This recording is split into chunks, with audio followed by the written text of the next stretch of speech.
ओम ब्रह्म सत्यम सर्वदा। यादगार पल। हकीम राजा रामदत्त दिल्ली वाले। विषय प्रभु प्राप्ति का सुलभ मार्ग। एक बार की बात है, श्री महाराज जी के दिल्ली प्रवास के दौरान हकीम राजा रामदत्त जी आपके समक्ष बैठे थे। उनके मन में संकल्प उठा कि क्या कभी मुझे भी ऐसी मस्ती, ऐसी शांति और समता स्थिति प्राप्त होगी जैसे श्री महाराज जी को प्राप्त है। इतने में अंतर्यामी प्रभु रूप श्री महाराज जी की कृपा दृष्टि इन प्रेमी के ऊपर पड़ी और फरमाने लगे, लाल जी कोई प्रश्न हो तो करो। तो हकीम राजा रामदत्त जी हाथ जोड़कर श्री महाराज जी के चरणों में प्रार्थना करने लगे, महाराज जी छोटा मुंह और बड़ी बात वाला मामला है, कहने में शर्म महसूस हो रही है, क्षमा करें तो कहूं। श्री महाराज जी फरमाने लगे, हां कहो लाल जी, संकोच करने की कोई बात नहीं। यहां जो कुछ भी है सब आप ही लोगों के लिए है। इस पर प्रेमी जी ने श्री महाराज जी से कहा, महाराज जी एक बार राजा जनक ने भारतवर्ष के विद्वानों और ऋषियों को निमंत्रण देकर अपने दरबार में बुलाकर उनसे प्रश्न किया कि क्या संसार में कोई ऐसा तत्ववेता या ज्ञानी पुरुष है जो मुझको इतने समय में ब्रह्म ज्ञान की प्राप्ति करवा सके जितना समय रकाब में पैर रखकर घोड़े की पीठ पर बैठने में लगता है। बैठे हुए सब ऋषि मुनि हैरान थे कि राजा साहब ये कैसा मजाक कर रहे हैं। किसी का उत्तर देने का साहस न हुआ। दरबार में चारों तरफ सन्नाटा छा गया।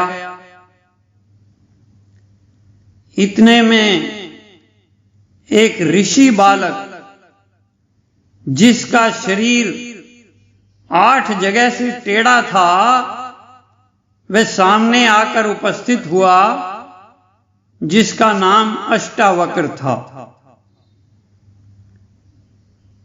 उसने राजा जनक की इस इच्छा को पूर्ण कर दिया, यानी उनको ब्रह्म ज्ञान का अनुभव करवाया इतने समय में जितना समय रकाब में पैर डालकर घोड़े की पीठ पर बैठने में लगता है। तो प्रेमी राजा रामदत्त जी कहने लगे, महाराज जी क्या ये कहानी सच है? ऐसा महान ब्रह्म ज्ञान क्या इतना शीघ्र और सुलभता से प्राप्त हो सकता है?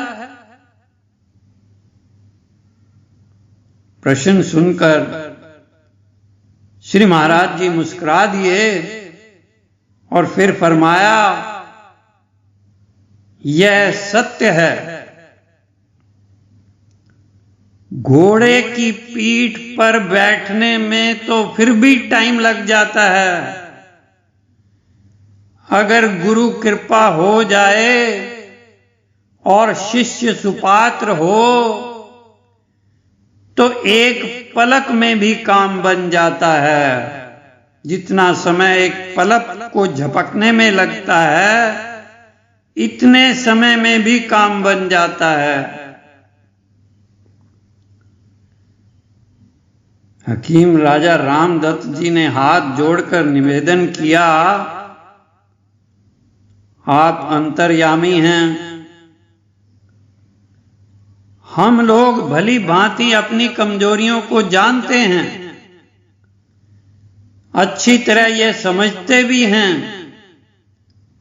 कि तप, त्याग, भक्ति, योग तथा ज्ञान के साधनों के लिए ना तो हम योग्य ही हैं और ना ही हमारे अंदर इतना साहस है। उम्र का अधिक भाग अज्ञान में, भोग विलास में और संसारी धंधों में ही खर्च हो गया है। अब तो आयु के अंतिम दिनों में शरीर निर्बल हो चुका है, कमजोर हो चुका है। भोगों ने ही इसे भोग लिया है और स्वभाव भी बिगड़ चुका है। भोगमयी वृत्ति से आलस और आराम का जीवन बन गया है। ऐसे हालात में क्या करें? कृपा करके बताएं कि मोक्ष की प्राप्ति हेतु क्या कोई सरल और शीघ्र सफलता प्राप्त होने वाला मार्ग है, जिस पर चलकर मनुष्य बिना कठिन तप और साधना के अपने ध्येय को प्राप्त कर लेवे? शिष्य होने के नाते हमारा अधिकार है कि गुरुदेव की आध्यात्मिक शक्ति का अंश हमको भी प्राप्त हो। क्या हम जैसे लोगों के लिए भी कोई सुलभ उपाय प्रभु प्राप्ति का हो सकता है? यह प्रश्न हकीम राजा रामदत्त जी ने श्री महाराज जी के सामने रखा। एक क्षण मात्र भी रुके बिना मुस्कुराते हुए श्री महाराज जी ने फरमाया, लाल जी, आत्म समर्पण यानी अपने आप को पूर्ण रूप से प्रभु चरणों में अर्पण कर देने से होना या ना होना, सुख दुख, लाभ हानि, यश अपयश, जीवन मरण, सब कुछ प्रभु आज्ञा में देखने से और अपने अहम को मिटा देने से, इससे बढ़कर सुलभ मार्ग प्रभु प्राप्ति का कोई दूसरा नहीं है। एक बार मनुष्य पूर्ण रूप से प्रभु परायण हो जावे तो सहज में ही काम बन जाता है।